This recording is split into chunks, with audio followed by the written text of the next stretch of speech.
Hi, everybody. Today I'm going to tell you about the cervix and how it changes both histologically and biomechanically during pregnancy.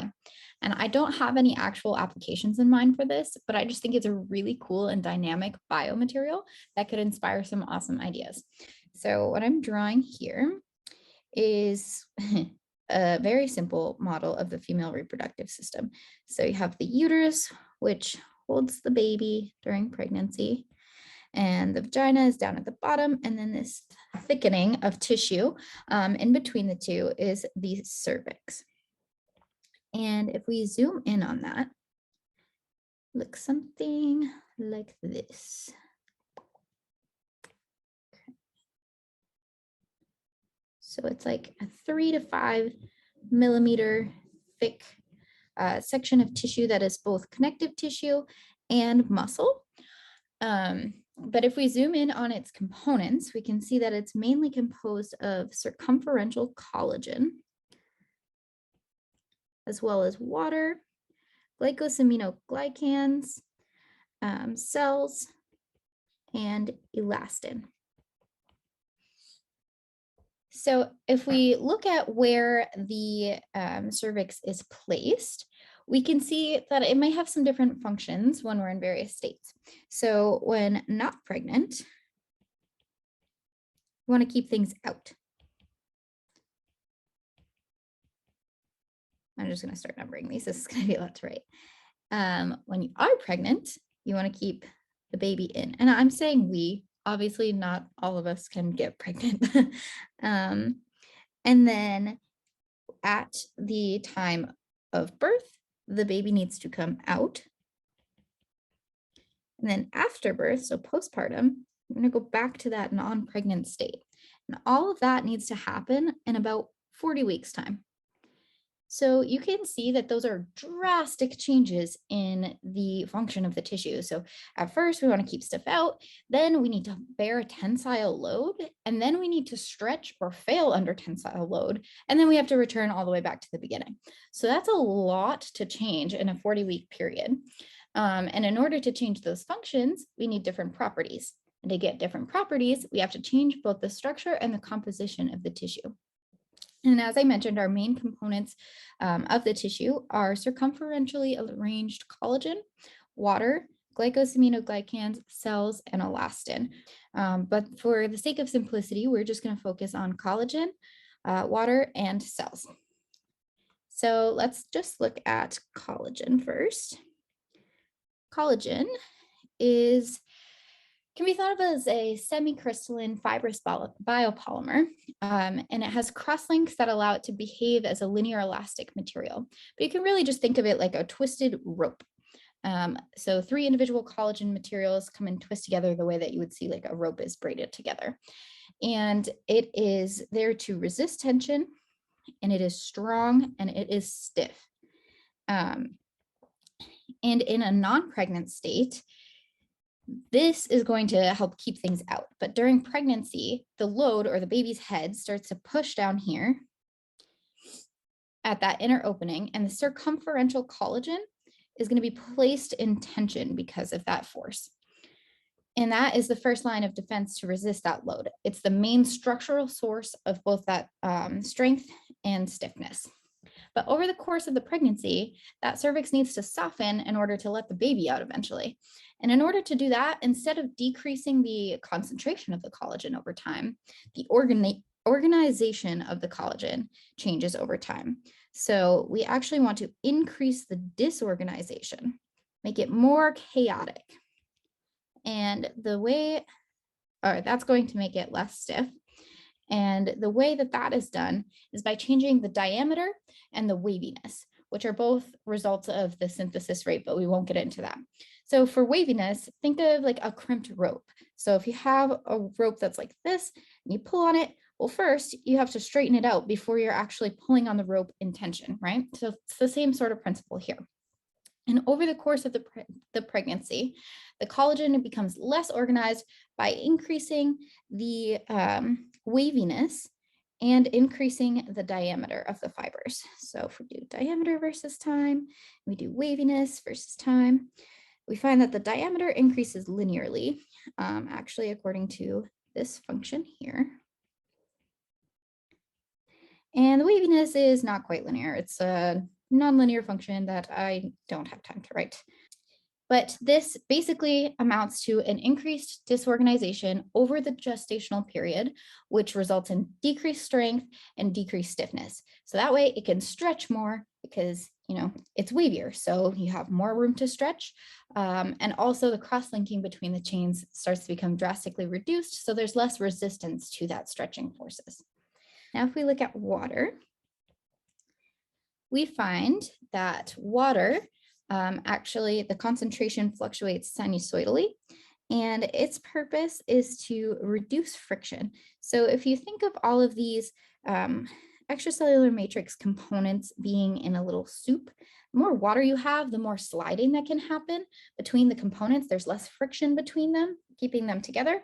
And so that allows the stretching to occur. So if we draw what it looks like here, it's actually a sinusoidal function. So the percent hydration over time looks something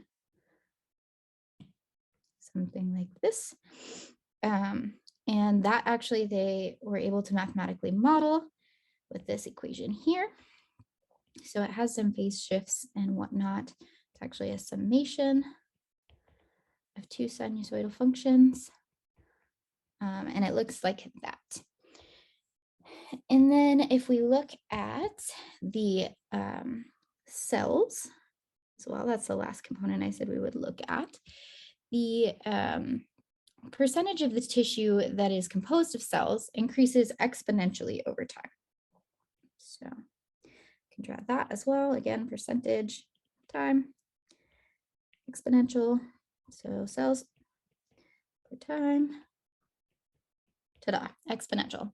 And why is that happening? So cells actually provide structure to the tissue, which is going to compensate for that changing organization of the collagen that's happening earlier on in gestation. So yes, we want the cervix to soften to let the baby out, but not soften enough to let the baby out too early.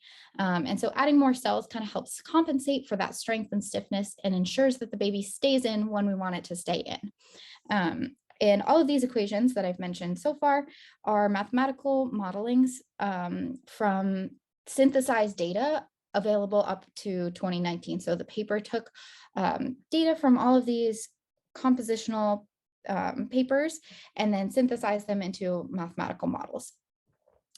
But altogether, you can see that's a really complex interplay between the components. And then when you add in other things like the glycosaminoglycans, which are regulating some of those organizational factors, the hormones that are controlling things, as well as the elastin protein, it gets really complex. But generally, you can get kind of a trend of how the stiffness in the cervix changes. And for the sake of time, what I did is just draw the graphs very generally with the time on the x-axis, but let's take a look at what pregnancy time really looks like. So if we draw a new graph,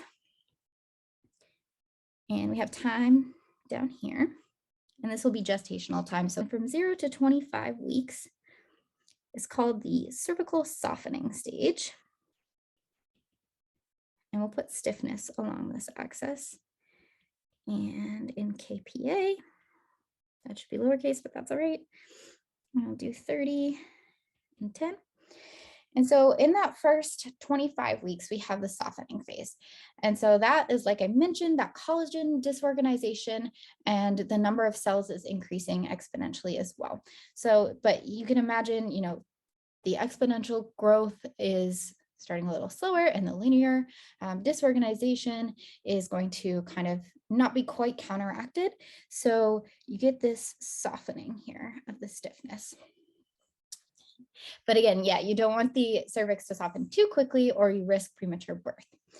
And then from 25 weeks to the time of dilation, which is about 38 weeks, you have what's known as cervical ripening, which I don't like that term, but anyways, during that time period, the collagen organization continues to get more chaotic, but that exponential cell production starts to catch up. So the stiffness actually levels out a bit. And the water content here begins to increase to allow that sliding process to start to occur. Then at 38 weeks, that is when dilation starts to occur. So that's the start of the birthing process. And at that point, the water starts to get really, really high. So as I mentioned, it increases by about 5% to allow that sliding to occur. And then there's also some enzymatic breakdown of collagen crosslinks and glycosaminoglycans that start to provide this like structural failure that will more easily let the baby out. And of course, there's also like uterine contractions and pushing and all that good stuff as well. After the birth, we want to go back to that non-pregnant state. So you start to see this kind of increase in stiffness over time after, so postpartum. But we know this histology as well as the biomechanics. So this is a biomechanical graph, but up here we talked about all the histology and the mathematics of it. So we can kind of combine the two together to understand what component is playing a role in the change of elasticity. And so if we just kind of copy this graph, we'll bring it down here. And instead we change this axis and we'll get rid of that.